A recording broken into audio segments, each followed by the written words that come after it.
국어 교과서에 나오는 소나기의 작가로 익숙한 황순원 작가가 1954년에 소설 카인의 후예를 발표합니다. 한국 근현대사의 질곡을 그대로 담아내고 있는 작품이지요. 이 작품의 내용은 이렇습니다. 평양의 분홍이자 지주였던 부모님들이 돌아가시고 이 아들 장자인 주인공 박훈이 대를 이어 지주가 됩니다. 그러나 해방 이후에 이북에 공산 정권이 들어오면서 지주 박훈은 하루아침에 악질 부르주아로 몰리게 되지요. 평생 박훈의 주인공이었죠. 이 부모님의 도움을 받아서 풍요로운 삶을 살았던 관리인 도섭 영감이 갑자기 그가 받은 은혜는 다 잊어버리고 배은망덕하게 이제 토지 개혁을 주도하는 농민위원장이 되어서 그를 거두어준 주인과 또 그 아들 박훈을 이제 핍박하는 그런 내용의 소설입니다. 그러나 이 도섭 영감 관리인이었던 도섭 영감의 딸 오장녀가 박훈을 사랑하게 되면서 관계는 복잡해지지요. 그러나 결국 서로 죽고 죽이는 악연에 빠지게 되는 이 줄거리를 가지고 있는 카인의 후예라고 하는 소설입니다. 이 소설은 인간의 성장 과정에서 결핍뿐만 아니라 국가적 애정의 결핍 그리고 사회주의라고 하는 이념이 교차되고 있습니다. 이 혼란한 상황 속에서 인간이 과연 어떻게 되는가? 결국 질투심, 증오라고 하는 그 마음 속에 깊은 범죄가 작동되고 그 결과 가장 가까운 가족들이 서로 해치게 된다는 인간악의 근본을 보여주는 그런 문제작이 되겠습니다. 이 영화가 이 소설이 영화로 만들어지기도 했는데요. 이 오늘 본문에서 여러분이 보시게 될 가인의 아벨 살인 사건에서 이 황순원 작가가 제목을 따온 그런 소설이 되겠습니다. 사랑하는 성도 여러분, 우리는 지난주까지 창세기 3장까지 살펴보았습니다. 아담과 그의 아내의 타락 그리고 최초의 인간의 범죄와 그에 따른 형벌을 내리신 하나님과 동시에 가죽옷을 지어 입히시고 3장 15절에서 인류의 구원을 약속하시는 하나님의 사랑을 보았습니다. 그런데 아이러니하게도 오늘 본문 4장에서 그 구조가 그대로 이어집니다. 그래서 부부의 타락에서 이제는 자녀들의 타락으로 이어지고 있는 모습이지요. 부모의 죄악된 근성이 어떻게 그 자녀들에게 영향을 미치고 그 결과 얼마나 끔찍하고 비참한 일이 일어나는지를 보여주고 있는 그런 마음 아픈 본문이 되겠습니다. 오늘 이 본문을 다루고 있는 많은 설교자들이 제목을 거의 가인의 후예라고 짓고 있습니다. 그럼 또 저는 똑같이 짓는 거 싫어하기 때문에 저는 에덴의 동쪽이라고 지었습니다. 창세기 4장 1절에서 17절 이 말씀을 중심으로 에덴의 동쪽이라는 제목으로 말씀을 준비했는데요. 이제 부부의 타락에 의해서 자녀들의 타락 범죄 그리고 죄를 징계로 다스리시지만 죽음을 면케하시고 하나님의 사랑과 자비를 보여주십니다. 여전히 그 말씀을 무시하고 에덴의 동쪽에서 두려운 나머지 자신들만을 위한 성을 쌓고 이제 가족의 우상에 빠져가는 이 가인의 후예들의 모습을 보게 될 것입니다. 그래서 오늘 저는 이 본문을 중심으로 두 가지 주제로 말씀드립니다. 첫 번째로 가인의 재물을 받지 않으신 하나님 1절에서 7절이고요. 가인의 범죄를 다루신 하나님 8절에서 17절까지의 말씀이 되겠습니다. 부디 오늘 이 말씀을 통하여서 하나님께서 우리 각자에게 주시는 말씀을 듣고 우리를 돌아보고 죄에 굴복하지 말고 싸워 이기고 에덴의 동쪽으로 상징되는 자기만의 성을 쌓고 사는 것이 아닌 있어야 할 예배의 자리, 하나님의 얼굴을 베없는 그 자리에 있기를 결단하시는 저와 여러분 되시기를 주님의 이름으로 축원합니다. 자, 이제 본론 들어갑니다. 본론의 첫 번째, 가인의 재물을 받지 않으시는 하나님 1절에서 7절까지 본문이 되겠습니다. 자, 여러분 이제 주보의 본문, 성경책의 본문을 보시면서 제 설교를 따라오시기를 바랍니다. 아담이 그의 아내 하와와 동침함에 하와가 임신했습니다. 그래서 가인을 낳습니다. 아담은 그 아들을 여호와로 말미암아 낳게 되었다. 이제 얻었다는 뜻이거든요. 가인이라는 뜻이 그렇게 이름을 지었습니다. 우리가 알다시피 피조물 중에 인간만큼 연약한 존재로 태어나는 피조물은 없습니다. 굉장히 연약한, 이게 부모의 돌봄과 양육이 아니고서는 생존할 수 없는, 전적으로 부모에게 의존된 존재로 태어납니다. 그래서 요즘 아동학대가 굉장히 중요한 사회적 문제가 되는 것이, 아이는 부모가 돌보지 않으면 죽을 수 있기 때문입니다. 그래서 제가 수요 큐티 예배 때 드린 말씀처럼 부모의 역할이 매우 중요한 우리의 사명이 되겠습니다. 그래서 부모가 정말 깨어 있어야 됩니다. 내가 내 자녀를 어디로 데리고 갈 것인지는 우리 부모의 영향력을 받는 연약한 자녀들이기 때문에 매우 중요한 주제가 되겠습니다.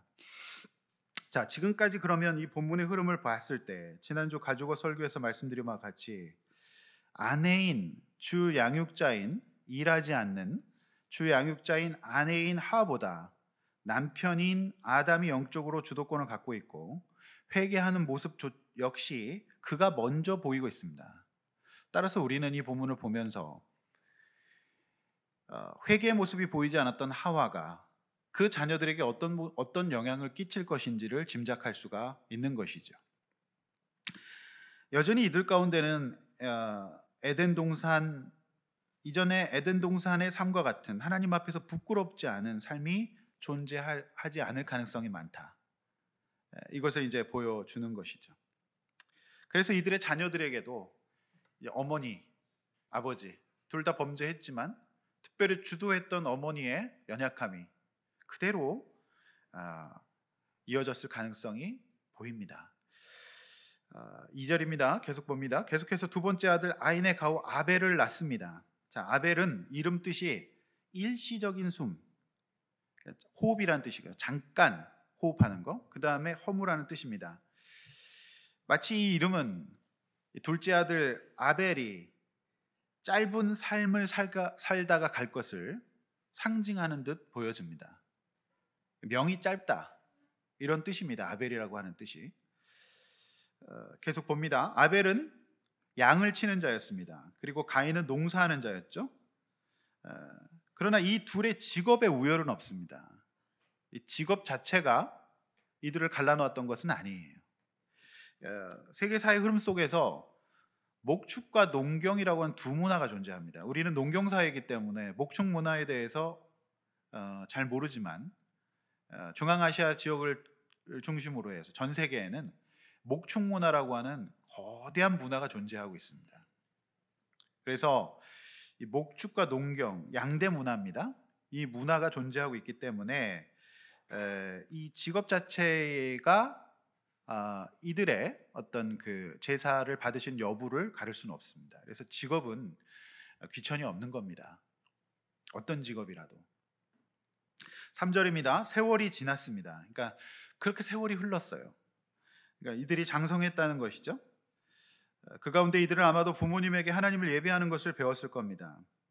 그런데 가인은 농사짓는 자였기 때문에 당연히 땅의 소산으로 제물을 드립니다. 그리고 4절 말씀처럼 아벨은 양의 첫 새끼와 그 기름으로 드립니다. 그런데 결과가 갈려요. 하나님께서 아벨과 그 제물은 받으셨지만 5절에서 가인의 제물은 안 받으십니다. 자, 왜 그러셨을까요? 어떻게 된 일일까요? 여러분, 이런 질문 하지 않을 수 없죠. 왜 안 받으셨을까? 왜 아벨의 예물만 받으셨을까? 여러분의 생각은 어떠신가요? 생각 한번 해보십시오. 왜 그러셨을까요? 어떤 생각을 갖고 계십니까?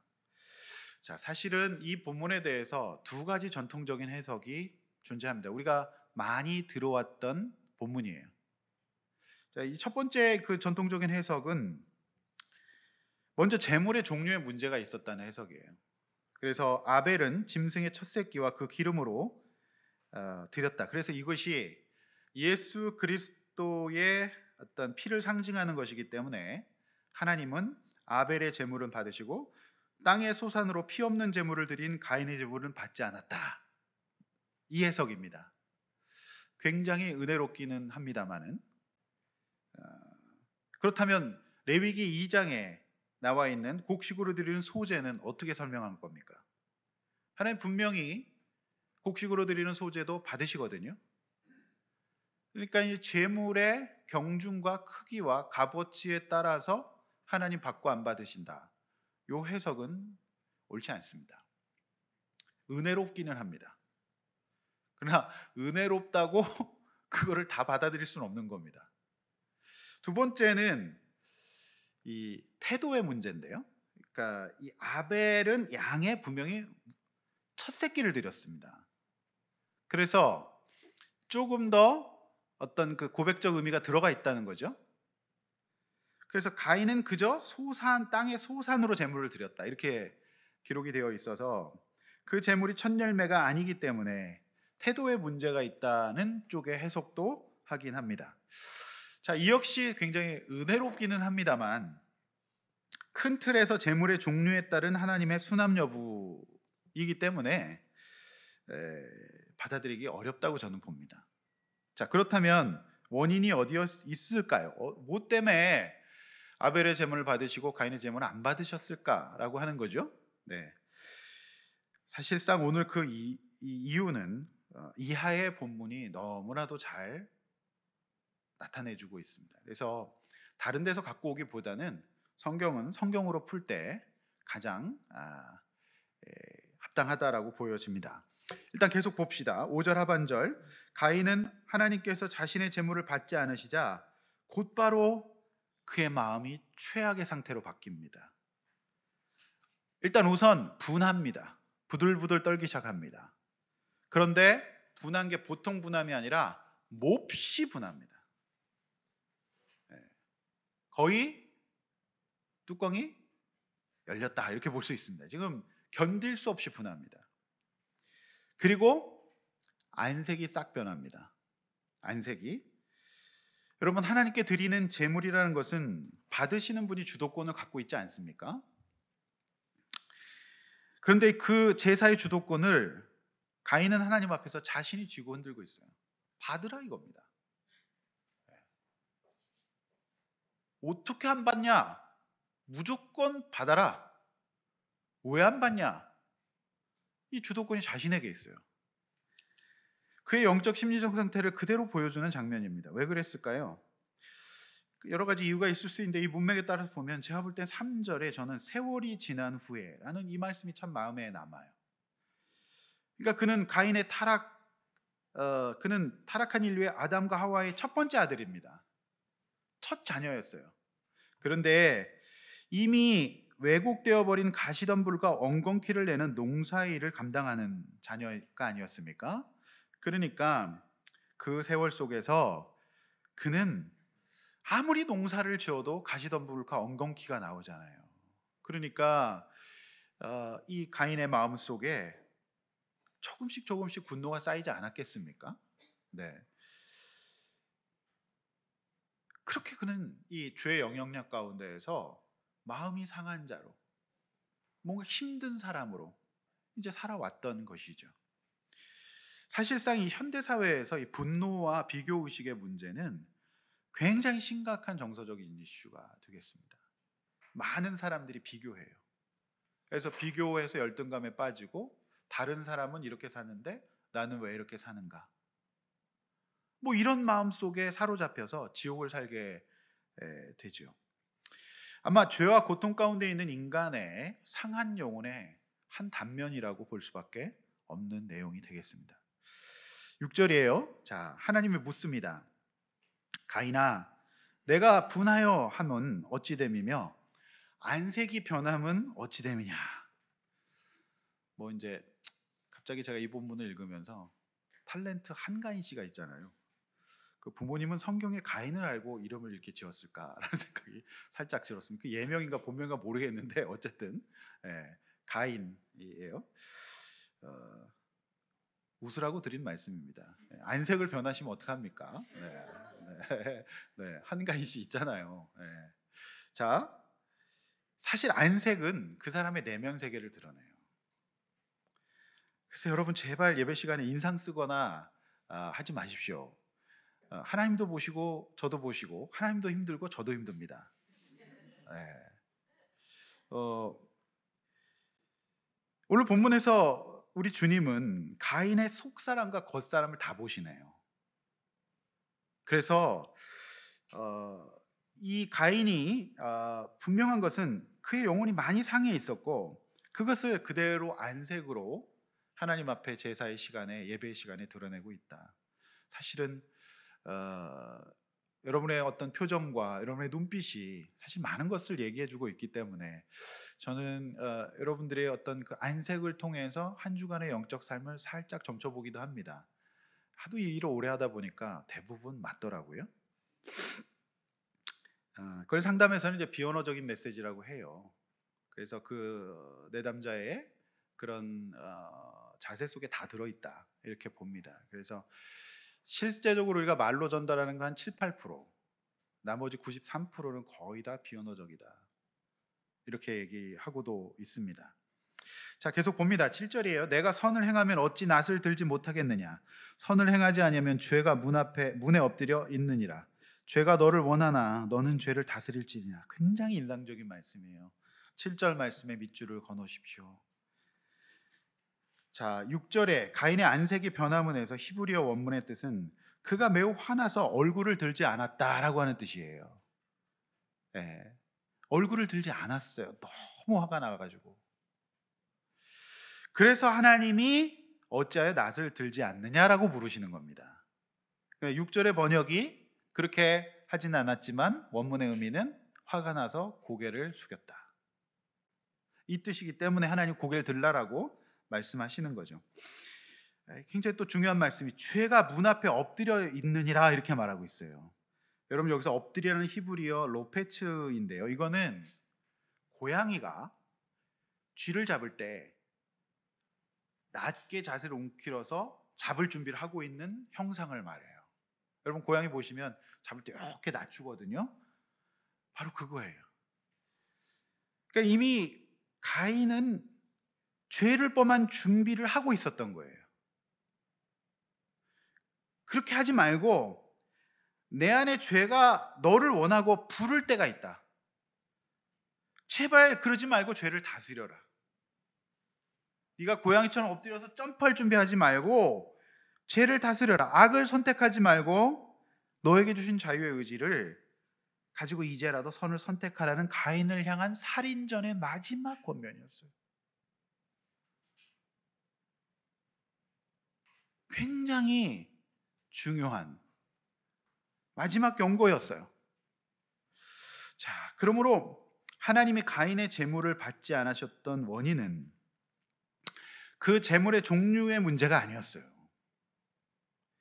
무엇보다 가인 그가 하나님을 예배할 마음이 없고 그의 마음과 생각과 행동에 담긴 삶 자체를 예배로 받으시기를 원하시는 하나님 앞에서 전혀 그럴 생각이 없었기 때문입니다.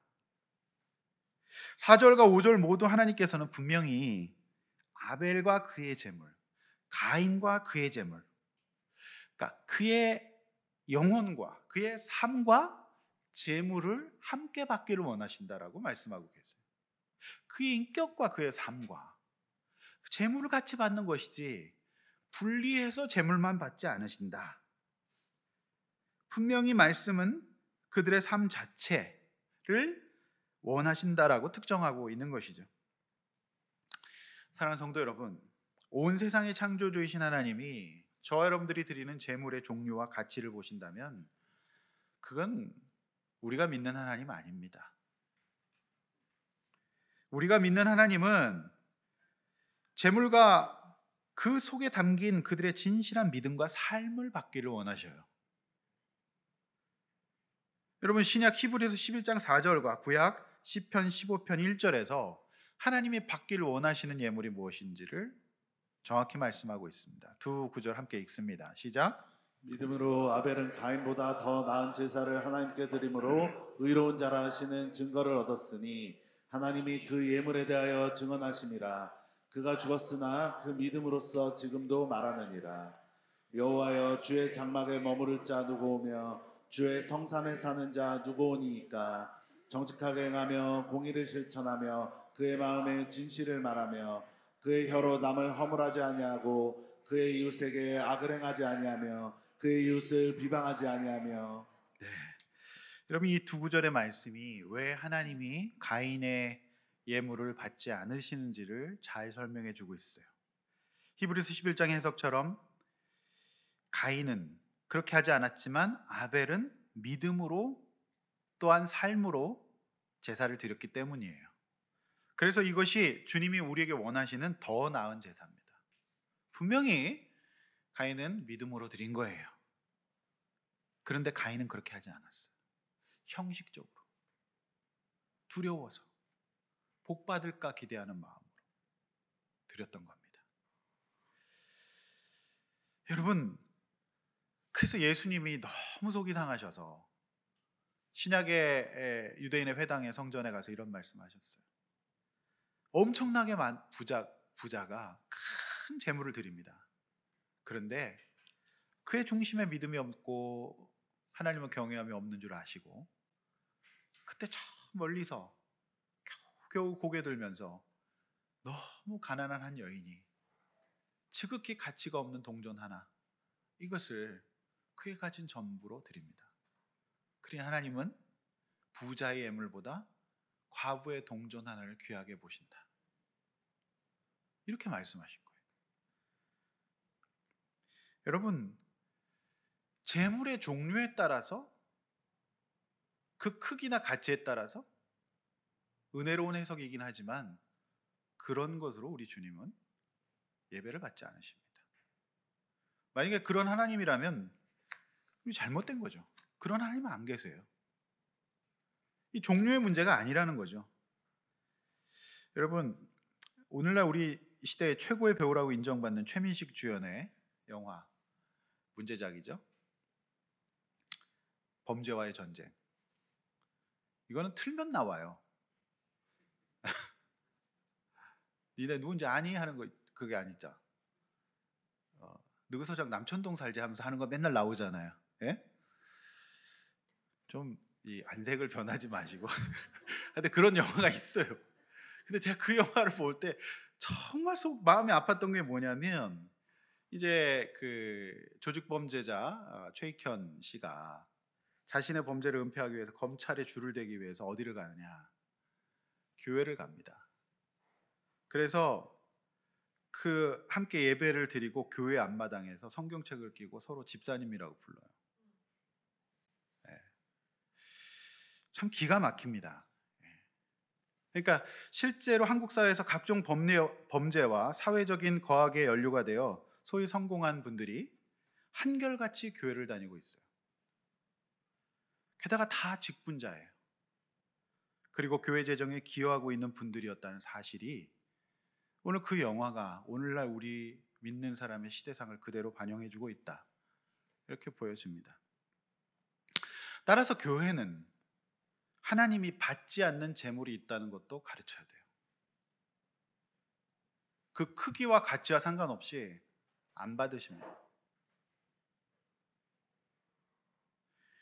제가 지금까지 목회하면서 경험한 것은 이런 균형 감각, 그러니까 믿음과 삶이 따르지 않는 예물은 오히려 가인처럼 생색과 교만을 불러일으켜요.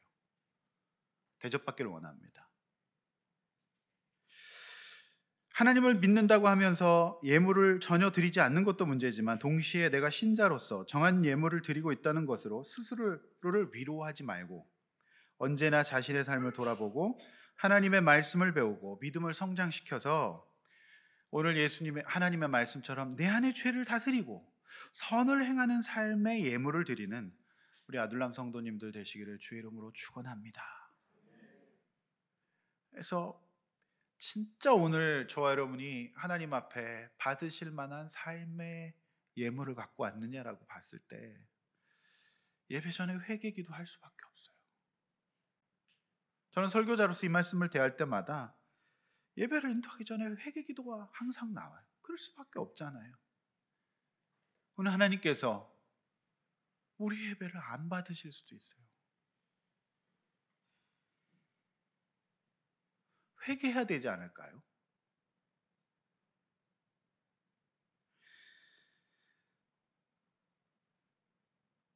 그래서 중국의 지하교회를 어떤 그 목사님이 방문하셔서 말씀을 전하셨는데 중국의 지하교회 교인들이 어렵잖아요. 근데 주보에 헌금 소개에 이렇게 써 있더랍니다.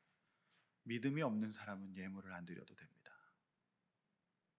하나님은 믿음으로 드리는 예물을 받으십니다. 이렇게 써놨다.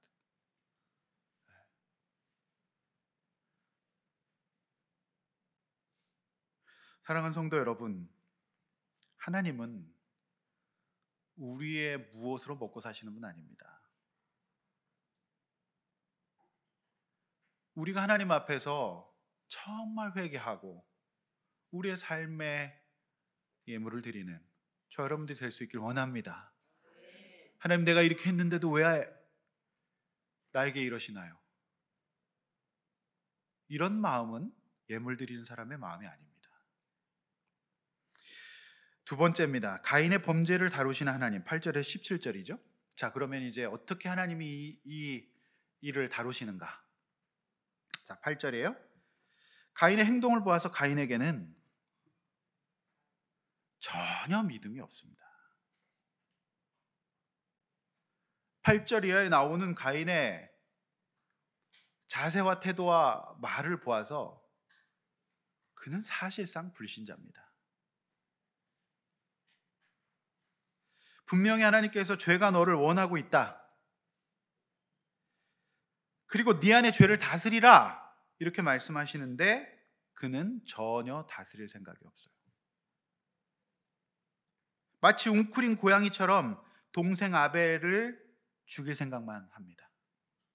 이미 그의 마음속에 열등감과 분노와 비교의식이 올라와서 처단해야 될 대상으로 마치 고양이처럼 아벨을 쳐 죽일 생각만 하고 있어요. 이 분노의 불이 타올라 끌 생각을 하지 않아요. 결국 그는 계획된 범죄를 저질러요. 아벨을 살짝 들러 불러냅니다. 아주 민첩하게 불러냅니다. 그래서 그를 쳐 죽입니다. 모든 살인에는 이처럼 동기가 있어요. 가인의 살인 동기는 뭐였어요? 비교의식과 열등감으로 인한 분노였어요. 여러분, 경찰청 통계에 따르면 제가 한번 통계를 찾아봤어요. 국가 통계를 찾아봤더니 최신 통계가 2020년 통계였어요. 2020년에 한 해 동안 우리나라에서 총 724건의 살인 범죄가 발생했다고 합니다. 그런데 놀랍게도 살인 범죄 피해자와 가해자의 관계에 대한 통계도 있는데 그 관계가 친족인 경우가 29.6%로 가장 많았어요. 남이 죽이지 않습니다. 가족이 죽이는 거예요. 여기서 놀랄 게 아니라 더 놀랄 일이 있습니다. 친족을 대상으로 살인을 저지르는 비율이 남성의 경우가 23.8%, 여성은 47.1%로 사실상 여성이 더 많이 죽인다. 우리 남성 동지 여러분, 돌아가실 수 있습니다. 조심하십시오. 예? 여러분, 아벨이 될 수가 있어요. 여자가 더 많이 죽여요. 조심하십시오. 깨어 있으십시오. 베개로 여러분 누를지도 몰라요. 나 깜짝 놀랐어요. 여성이 더 많이 죽이는 거 47%. 그래서 여자가 온유월에 한을 품으면 서리가 내린다. 남성 동지 여러분, 돌아가실 수 있습니다. 조심하십시오. 예?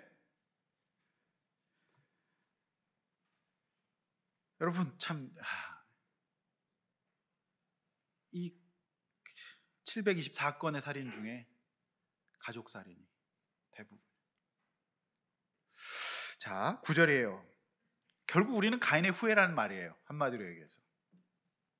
자, 9절. 여호와께서 가인에게 이르시되 네 아우 아벨이 어디 있느냐? 그가 이르되 내가 알지 못하나이다. 내가 아우를 지키는 자니까.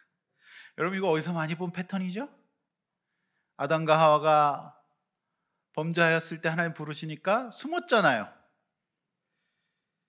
그러니까 사실상 창세기는요, 3장의 구도가 4장으로 똑같이 이어지고 있다는 것을 의도적으로 계속 그 패턴이 반복되고 있다.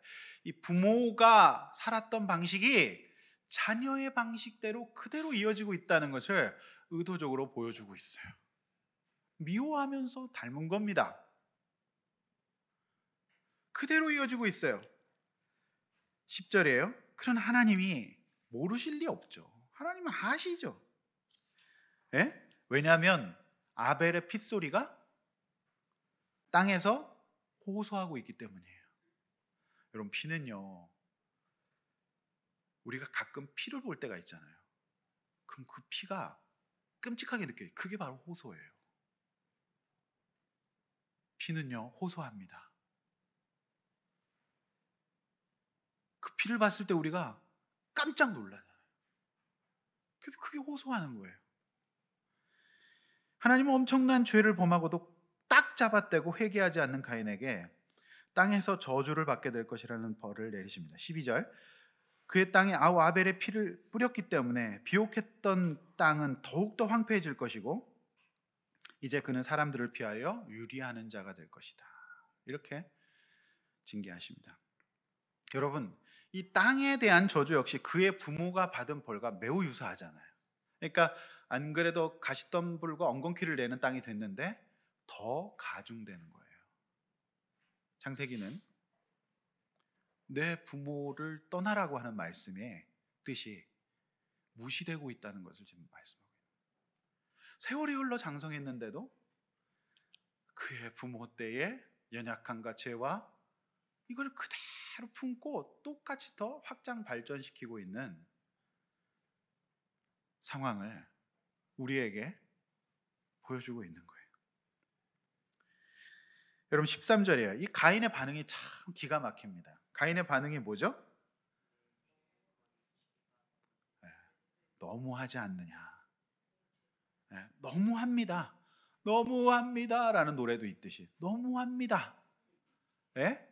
너무하다는 거예요. 여러분, 회개하지 못하는 사람이 가지게 되는 정서가 뭘까요? 억울함이에요. 제가 10대들 상담해 보면 억울하대요. 늘 내가 그걸로 맞을 일인가. 여러분, 저는 솔직히 부모가 돼 보니까 그것도 조금 맞은 거예요. 얼마나 부모가 참다가 자기 새끼를 좋아서 때리는 사람이 어디 있습니까? 참다. 근데 자녀들은요, 억울하대요. 지금 그래요, 10대들이. 그죠? 근데 사실 억울하기도 해요. 부모가 이상하면 억울함을 만듭니다. 여러분, 그래, 자신의 죄를 보지 못하는 사람에게 찾아오는 정서가 바로 억울함이에요. 여러분 보세요. 여러분 한 주간 동안 어떤 마음으로 사셨나요? 혹시 억울하지 않으셨나요? 억울해. 나 당신이랑 결혼해서 억울해. 억울하게 살지 않으셨나요? 여러분 어떠셨어요? 회사에서 억울하지 않으셨어요? 14절이에요. 가인은 스스로 이제 선언합니다. 나는 이제 주의 낯을 뵙지 않겠습니다.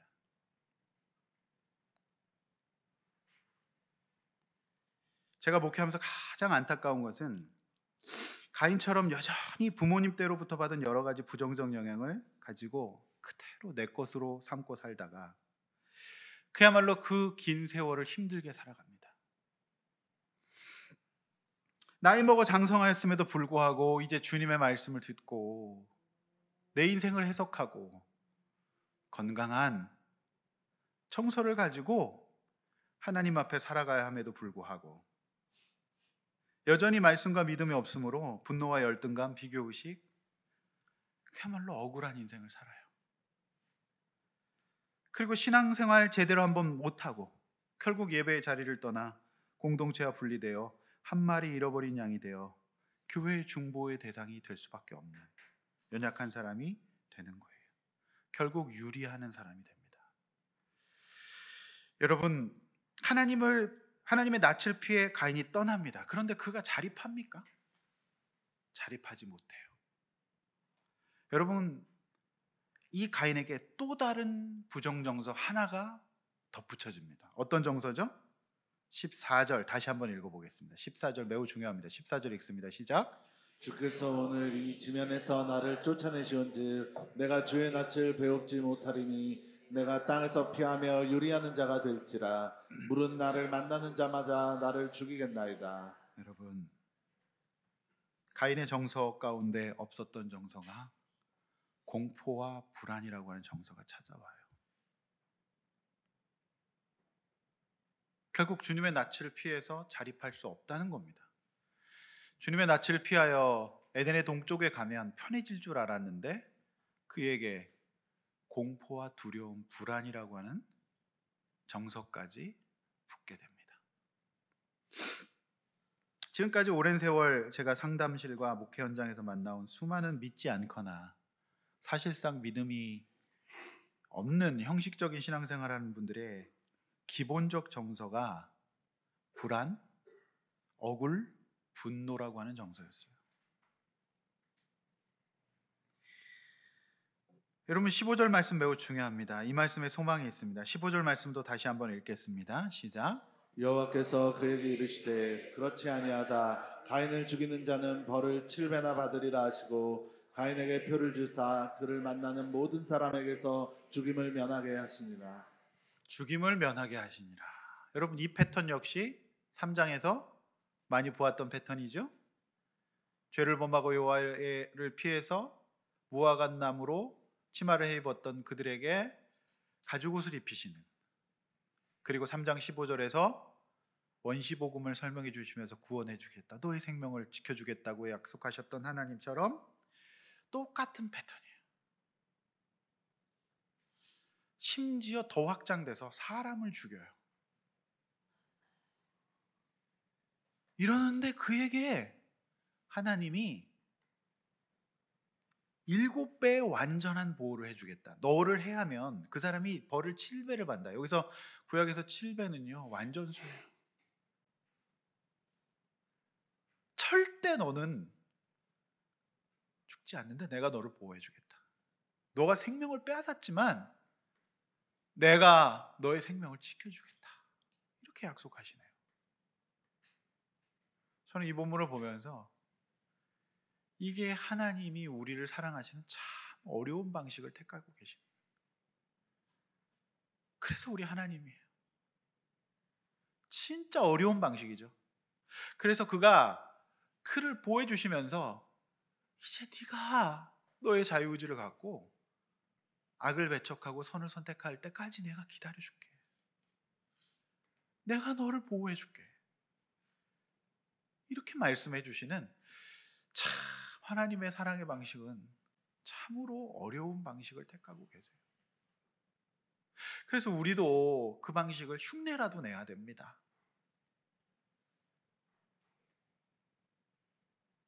여러분 우리도 그걸 흉내내야 돼요. 아무리 얘기를 해도 범죄할지라도 우리가 그 영혼을 하나님의 눈으로 바라볼 수 있어야 돼요. 그게 교회입니다. 여러분 제가 이제 이 그 표에 대한 논문이 있더라고요. 제가 쭉 찾아서 읽었는데 참 재밌는 논문이. 어떤 학자가 이때 가인이 받았던 표가 문신 또는 타투와 같을 것이다. 이렇게 굉장히 제가 재밌게 읽었어요. 네, 요즘에 좀 문신과 타투가 또 대세잖아요. 뭐 그렇게 보는 분도 계시더라고요. 근데 저는 그건 오버라고 봅니다. 그러니까 이 구체적으로 어떤 표현인지 설명 안 하고 있기 때문에 그냥 거기까지 보는 게 맞는 거예요. 근데 꽤 그럴듯하잖아요. 그래서 마패처럼 딱 보여주면은 이제 예? 이게 이제 보호된다, 이게 이 얘기 아니겠습니까? 근데 성경 상상 구체적으로 밝히지 않고 있기 때문에 그 정도 보시는 게 옳습니다. 자, 이 본문의 핵심은 하나님이 가인을 징계하시되 그의 생명을 지켜주시겠다는 거예요. 그리고 그의 자유의지를 선을 선택할 때까지 회개의 때를 기다리시고 보호하시겠다는 구원의 메시지가 되겠습니다. 자, 성도 여러분, 저는 오늘 이 본문의 마지막 16, 17절이 가장 마음에 남습니다. 여러분 16, 17절 정말 밑줄 그어놓으십시오. 16, 17절 굉장히 중요한 말씀인데요. 여러분 16절에 가인이 여호와 앞을 떠나서 어디로 갑니까? 에덴의 동쪽 노 땅에 거주합니다. 에덴의 동쪽으로 가는 거예요. 그 제임스 진의 영화의 제목이죠. 에덴의 동쪽. 근데 이제 이 노시라고 하는 지명이 무슨 뜻인지 아십니까? 여러분 유리한다는 뜻이에요. 노시 유리한다는 뜻이에요. 떠돌아다니는 거예요. 여러분 롯은 가인은 사실상 거처를 정했다고 하지만 그는 사실 지금 떠돌고 있는 겁니다. 사실 진정한 신앙은 세월 속에서 한 공동체를 오랫동안 잘 섬기면서 증명돼야 됩니다. 제가 아는 어떤 목사님이 계세요. 이 목사님이요. 광명역이 없을 때 30년 전에 정말 이게 지하에서 개척을 하셨는데 올해 30년이 되셨어요. 그래서 제가 그 교회 한우리교회라고 있는데 그 교회 가서 제 집회도 했는데 너무 존경스럽죠. 그 허벌판에 천막 치고 시작해서 30년이 되셨어요. 전 정말 존경스럽습니다. 여러분 그 허벌판에 그분이 무엇 때문에 계셨겠습니까? 저는 그것만으로도 저는 인정받고 칭찬받아야 될 일이라고 생각해요. 이제 5년 된 저는 정말 하나님 앞에서 부족하죠. 여러분 진정한 신앙은 한 공동체에서 오랫동안 쭉 섬기면서 증명돼야 됩니다. 물론 납득할 만한 이유가 있을 때 교회로 옮기셔도 됩니다. 그런데 나의 연약함 때문과 상처 때문에 자꾸 교회로 옮기는 신앙은 절대 건강한 신앙이 아닙니다. 납득할 만한 이유가 있고 그럴 때 옮기셔도 됩니다. 또 정말 영적인 문제 때문에 이단이나 이런 것들 때문에 옮기셔도 돼요. 그런데 오늘 이 가인의 경우처럼 여호와의 낯을 피해서 노 땅을 선택하는 것은 그가 유리하는 인생을 시작했다라고 하는 뜻이에요. 여러분 그러면 지금부터라도 어떻게 해야 돼요? 지금부터라도 우리 그렇게 했으면 좋겠습니다. 지난주 어떤 집사님 저에게 저는 아둘람교회에 뼈를 묻겠다는 말씀을 하시더라고요. 제가 잊지 않습니다. 네, 제 뇌리 속에 깊이 간직되어 있는 말씀입니다. 여러분 지금 어디에 거주하고 계십니까? 여러분이 거주하고 있는 땅은 어떤 땅입니까? 네. 여러분 17절 가인의 아내와 동침하여 가족을 이루고 성을 샀습니다. 여러분 이 두 행동 속에 형식적인 제사를 반복하고 사실상 믿음에서 떠난 사람들의 전형적인 삶의 형태를 보여줘요. 그것이 뭡니까? 자, 가족들끼리 자신들만의 성을 쌓고 그 가족의 우상에 빠져 그 안에서 한 발자국도 벗어나지 못하고 사는 거예요. 다시 말해서 하나님께서는 우리가 영혼 구원의 소명을 받은 그리스도인으로서 다른 영혼들을 섬기고 활발히 교류하고 소통하고 다른 사람의 구원을 위해 살라고 명령하셨잖아요. 제사장 백성이 되어 이제 하나님 앞에서 영혼 구원의 도구로 쓰임 받아야 돼요. 그런데 이 가인은 오직 이제 가족들끼리 성을 쌓고 아들 딸 낳고 잘 살면서 견고한 성 안에서 더 대박은 그 성의 이름을 자녀의 이름으로 짓습니다. 무슨 성이죠? 에녹성. 즉 여호와의 낯을 피하여 회개하지 않고 두려움 가운데 있었던 가인은 이제 든든한 아들 낳아 그 아들이 자신을 지켜주기를 원했던 거죠. 사랑하는 성도 여러분, 가인은 그의 성의 이름을 자녀의 이름인 에녹성이라고 지었어요. 꼭 그 아들이 자신을 지켜줄 것 같았어요. 그래서 성을 견고하게 쌓고 아들의 이름을 붙여 이제 저 아들이 나를 지켜주고 보호할 것이다. 하나님 대신 아들을 선택하는 죄를 범합니다. 그래서 요즘 막장 드라마의 제목이 다 한결같이 무슨 캐슬이에요. 성입니다. 그렇지 않습니까? 근데 여기에 캐슬 아파트 사시는 분도 괜찮습니다. 그 성 아니니까 걱정하지 마십시오. 저 혹시 이 설교를 들으시는 분들이 롯데 캐슬 사시는 분들이 상처받을까 봐, 롯데 캐슬 좋은 아파트입니다. 그렇죠? 괜찮습니다. 그런데 참 상징적으로 우리 이제 청년 결혼을 하는데 지난주에 롯데 캐슬이 나왔거든요. 근데 주인이 너무 빡빡한 거예요. 전혀 안 깎아줘. 그래서 하지 말라 그랬거든요. 그래서 그 집을 딱 내려놓고 더 알아봤더니 바로 이 교회 바로 앞에 건너편에 제니스 아파트, 아주 싼 값에, 적정한 값에 잘 얻었어요. 근데 참 감사했던 건 그 베란다에서 딱 보니까 우리 교회가 정면으로 딱 보이는 거예요.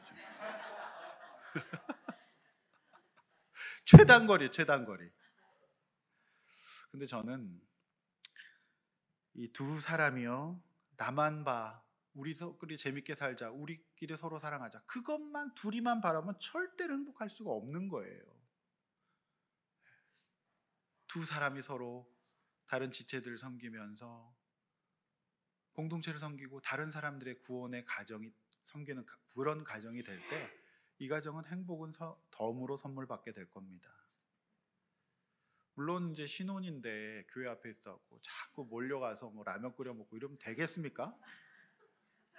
안 갑니다. 걱정하지 마세요. 제가 못 가게 합니다. 예? 그런 생각. 근데 사실은 뭐 오면 또 좀 어떻습니까? 저는 사택에 살면서 그거 다 내려놨어요. 애들이 와서 그냥 우리 집 냉장고 열어서 다 먹습니다. 괜찮아요. 그렇죠? 예. 여러분, 거기 행복이 있는 거죠. 우리끼리 성 쌓고 우리끼리 아들 딸 낳고 재밌게 살자. 그런 가정은 없는 그거는 그리스도인의 가정이 아니에요. 여러분, 그 성이라는 것의 특징이 밖으로부터 나를 보호해 줄 것 같지만 단점이 있어요. 내 스스로 외부로부터 차단되는 단절이 또 생긴다는 겁니다. 그래서 병자호란 때 남한산성에 숨은 인조가 결국 다 단절돼서 나중에 나와서 삼전동에서 회개하는 거 아니겠습니까? 항복하는 거 아니겠습니까? 그러니까 구약에서 특별히 성이라고 하는 이미지는 여리고성, 그죠? 무너뜨려야 될 성이고요. 그리고 예수님도 예루살렘 성의 무너짐을 예언하셨어요. 사실 성이라는 것이 그닥 긍정적이지는 않아요, 성경에서. 그래서 이 가인이 성을 쌓고 그 성을 쌓고 특별히 자녀를 우상 삼고 아들을 성의 이름으로 다는 그런 삶은 그리스도의 삶이 아니에요. 그리고 엄밀하게 얘기해서 이 가인은 사실상 믿음이었고 굉장히 형식적인 믿음, 그냥 재물을 드리는 신용만 냈던, 안 드리면 벌 받을 것 같고 안 드리자니 다른 사람의 얼굴이 있고 그래서 흉내를 냈던 것으로 보입니다. 그건 예수 믿는 가정이 아니에요. 여러분, 우리가 다음 주에 오실 배성교사님처럼 태국 오지에 선교사로 나가지는 못할 망정 최소한 우리 먼저 교회라는 공동체에서 함께 울고 웃고 배우며 사랑하며 섬기는 연습을 해야 되지 않을까요? 육신의 가족뿐만 아니라 주 안에서 한 가족을 이루어 피를 나누지 않았지만 형제 자매라고 부르잖아요.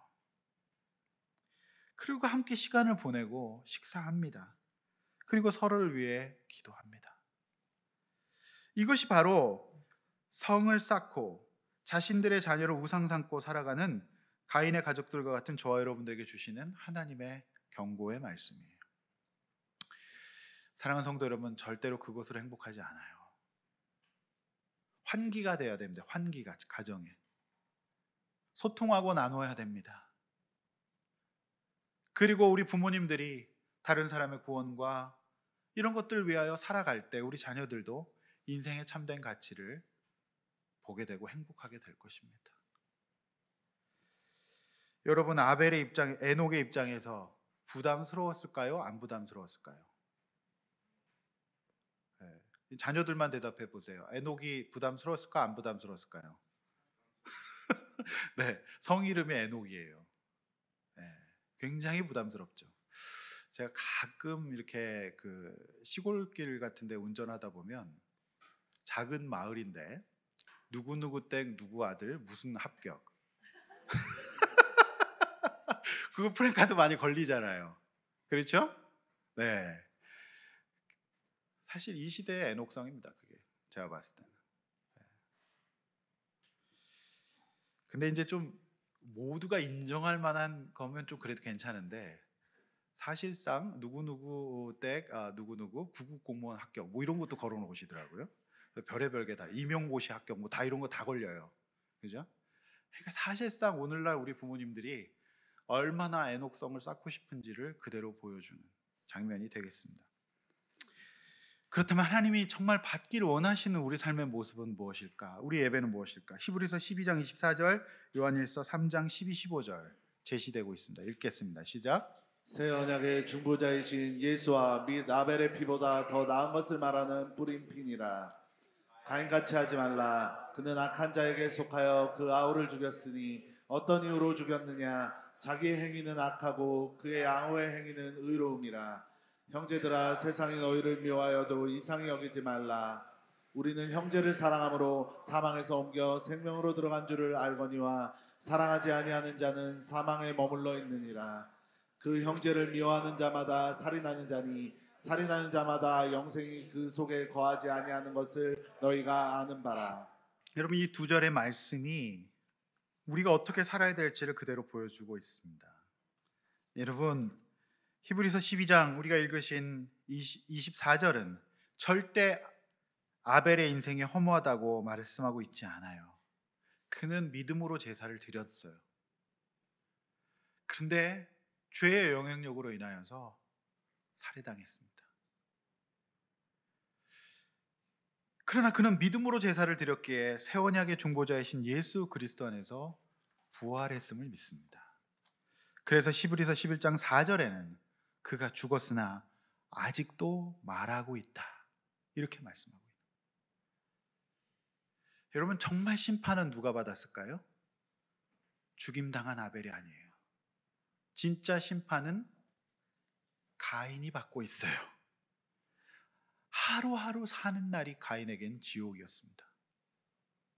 너무 무섭고 너무 분하고 너무 비교당하고 그의 인생이 사실상 심판받은 거예요. 유리하는 자가 되어 성을 쌓고 성 안으로 숨고 여러분 가인의 정서인 교만, 형식적인 신앙, 비교의식, 열등감, 분노, 두려움으로 살지 맙시다. 여러분 우리가 부모님에게 배운 것이 무엇인지를 생각해 보세요. 정말 그리스도인 가운데 없어야 될 것이 뭐냐면 비교의식과 열등감이에요. 자동적으로 그렇게 되시는 분들이 계시거든요. 그러면 죄가 웅크려서 오늘 말씀처럼 형제를 비방하고 그리고 형제를 어떻게 해요? 오늘 말씀처럼 여러분 읽은 말씀처럼 진짜 사랑하지 못하고 험담하는 사람이 될 수밖에 없어요. 그러면 그 유탄에 맞아서 상대는 쓰러집니다. 정말 이 마음 걷어냅시다. 여러분 하나님께서 여러분을 사랑하시고 내가 하나님 앞에 이제 세월을 지나 장성했잖아요. 그래서 나는 사랑받는 하나님의 자녀예요. 오늘 이 본문이 3장과 똑같이 얼마나 하나님이 우리를 사랑하시는지를 또 보여주고 있습니다. 사랑하는 성도 여러분, 우리 가운데 우리가 인식하지 않고 내가 내 안에 죄가 나를 부르고 있는 상황이란 말이에요. 그래서 하나님이 잘못되었다고 하나님이 옳지 않다고 억울하다고 할 수 있어요. 여러분 그 속에 그대로 끌려가는 것이 가인이거든요. 그렇게 살지 말고 주의 말씀 딱 붙들고 언제나 하나님 말씀 앞에서 깨어서 내 내면 세계를 다스리는 저 여러분이 될 수 있기를 주의 이름으로 축원합니다. 여러분 나의 믿음 없음을 회개하고 우리 어떻게 살아야 될까요? 이 시대에 주님께서 원하시는 그리스도인은요, 오직 자신의 가족뿐만이 아니라 공동체 형제들을 섬기면서 우리 안에 영생이 있는 것을 다른 사람 사랑하면서 보여줘야 돼요. 이게 기독교입니다. 이게 기독교의 본질이에요.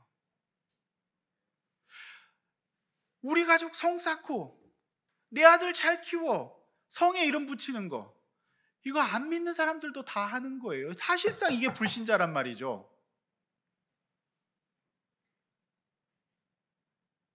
하나님께서 우리의 자녀들을 인도해 가실 겁니다. 지금 공부 좀 못하고 헤매도 괜찮아요. 주님 만나면 됩니다. 예수 만나서 크건 작건 하나님 앞에 쓰임 받으면 되는 거죠. 해가 돌대가리면 어떻습니까? 괜찮아요. 주님 만나는 게 최고인 줄로 저는 믿습니다. 내가 내세울 만한 간편 플랜카드 못 걸어도 괜찮아요. 우리 주님이 우리 있는 모습 그대로 한 달란트 쓰십니다. 비교하지 않으십니다. 그냥 그 모습 그대로 주님 우리를 기뻐하시고 사랑하시는 겁니다. 그러니 제발 교회를 다니신다면 다른 사람에 대해서 관심 있으셔야 돼요. 그저 내 신랑, 내 남편, 내 자녀와 함께 재밌게 살겠다, 이거 그리스도인 아닙니다. 그래서 진짜 참 안타까운 거는 저 같은 목사나 또 우리 직분자들이 사람에 대해서 관심 없는 거, 이거는 세기말적인 현상이에요. 진짜 우리가 해야 될 일은 오늘 요한일서 말씀처럼 우리 안에 영생이 있다는 것을 사랑함으로 보여줍시다. 그러나 우리 주변에는 가인의 후예들이 살고 있어요. 우리가 그들을 어떻게 봐야 될까요? 그래서 하나님께서 우리 교회를 통하여서 이런 인내와 사랑에 연습을 하라고 천국의 모형인 교회를 세우셔서 천국 갈 때까지 연습하라고 하시네요. 우리 이 일을 포기하지 맙시다. 할렐루야. 오늘 이 말씀이 너무 중하잖아요. 그래서 창세기가 어렵지만 참 창세기 강의하기를 또 잘했다, 이 생각이 드네요. 네. 말씀을 맺습니다. 하나님께서 받으실 만한 삶의 예물을 드립시다. 그리고 우리가 죄를 범할 수 있지만 그러나 즉시 진심으로 회개하고 억울함과 두려움으로 하나님의 낯을 피해 자기만의 성을 쌓고 자녀와 가족의 우상에 들어가지 말고 생명을 주시고 구원해 주신 하나님 앞에 우리가 다른 사람을 사랑하고 형제를 품고 기도하는 그 천국 백성, 우리 안에 영생이 있는 것을 보여드립시다. 이렇게 한번 나눠봅시다. 나는 하나님께서 받으실 만한 재물을 드리고 있습니까? 또 하나님께서 받으실 수 없는 내 안에 가인의 형식적인 신앙, 비교의식, 열등감, 억울함, 분노, 두려움 무엇입니까? 여러분 이 마음 품으면 여러분의 입술을 지킬 수가 없어요. 정말 오늘 이런 부정정서들 다 주님 앞에 회개하고 하나님 앞에서 건강한 성인으로서 섭시다. 자, 가인과 같이 여호와의 낯을 피해 정착하지 못하고 떠돌아다니는 신앙은 아닙니까? 이제 그만 회개하고 나와야 될 나만의 성과 우상은 무엇인지를 우리 함께 나누고 승리할 수 있기를 주의 이름으로 축원합니다. 우리 시간에 찬양하고 기도하겠습니다. 말씀 앞에서 경외함으로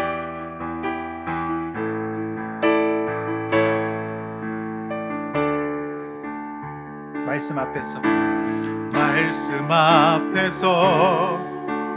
경외함으로 주께 홀로 섭니다. 주께 홀로 섭니다. 생명의 말씀 읽고 순종해 주를 예배합니다. 주를 예배합니다. 기록된 말씀 힘이 있어서 기록된 말씀 힘이 있어서 하옵소서. 진리로 우리 거룩해 하며 거룩한 말씀 세세 영원히 복음이 되어 말씀하시네. 하나님 말씀에 두려워 떠는 자, 그 말씀에 생명을 거는 자, 한 사람 찾으시는 주님의 약속을 믿어. 하나님 말씀에 두려움을 거는 자, 순종하며 주 따라가는 자, 영원한 하나님 나라 이뤄갈 주의 교회여 일어나라. 주 말씀은 우리를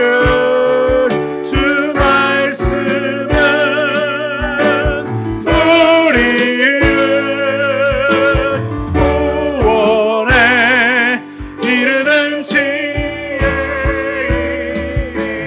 목숨과 내 뜻 다해 그 말씀에 복종하라. 하나님 말씀에 두려워 떠는 자, 그 말씀에 생명을 거는 자, 한 사람 찾으시는 주님의 약속을 믿어. 하나님 말씀에 운명을 거는 자, 순종하며 주 따라가는 자, 영원한 하나님 나라 이뤄갈 주의 교회여 일어나라. 오늘 이 말씀을 붙들고 함께 기도하겠습니다. 오늘 찬양의 가사처럼 창세기 4장에서 아들이 한 명밖에 없을 때, 장자가 한 명밖에 없을 때 가인 그 한 사람을 찾으셨습니다. 그래서 하나님의 말씀 앞에 자신의 모든 연약함을 내려놓고 순종할 사람을 찾으셨지만, 불행히도 가인은 불순종하고 스스로 심판받아 유리하는 자가 되었습니다. 오늘 이 시간에 우리가 해야 될 기도는 분명합니다. 회개하겠습니다. 하나님, 내가 하나님 앞에 잘못 살았습니다. 내가 부모 역할을 잘못했습니다. 또 내가 자녀로서 이제라도 세월이 흘러서 내가 하나님 앞에 말씀을 해석하고 내 인생을 재해석하고 아버지, 내 안에 모든 부정정서를 걷어내버리고 내 안에 내 가족과 내 주변에 있는 사람을 사랑해야 되는데 관심 없는 나를 불쌍히 여겨달라고 주여 한번 외쳐 이 시간에 회개 기도하겠습니다. 회개하겠습니다. 주여!